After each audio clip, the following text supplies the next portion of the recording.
우리나라와 가장 가까운 중국의 산둥성이 공해 저감 대책을 어기어서 중국 중앙정부로부터 처벌을 받았습니다. 그런데 이것을 역으로 보자면 그만큼 우리에게 날아온 미세먼지를 중국 당국이 통제하지 못했다는 얘기가 됩니다.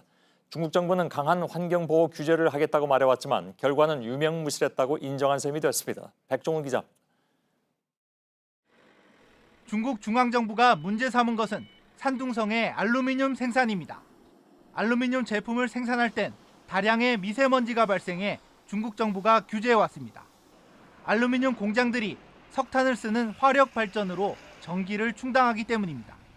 산둥성은 2017년 알루미늄 생산을 400만 톤으로 줄이기로 했습니다.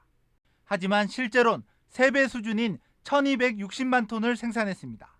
중앙정부가 생산량 통제에 완전히 실패한 상황입니다.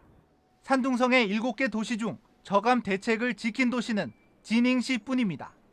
그런데 중국 정부는 산둥성 공무원 개인의 탓을 돌렸습니다. 생산량을 속이고 제대로 대책을 시행하지 않았다는 겁니다. 이에 따라 산둥성은 소속 공무원 163명의 법적 책임을 묻기로 했습니다. 중국 신경보는 산둥성을 포함해 중국 8개 성에서 총 1035명의 공무원이 처벌됐다고 보도했습니다.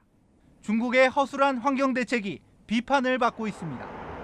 이번에 적발된 2017년은 중국 경제가 양호해 중앙정부가 강력한 환경보호 규제를 펴던 때입니다.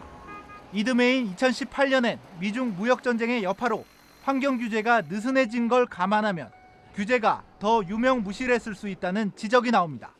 JTBC 백종훈입니다.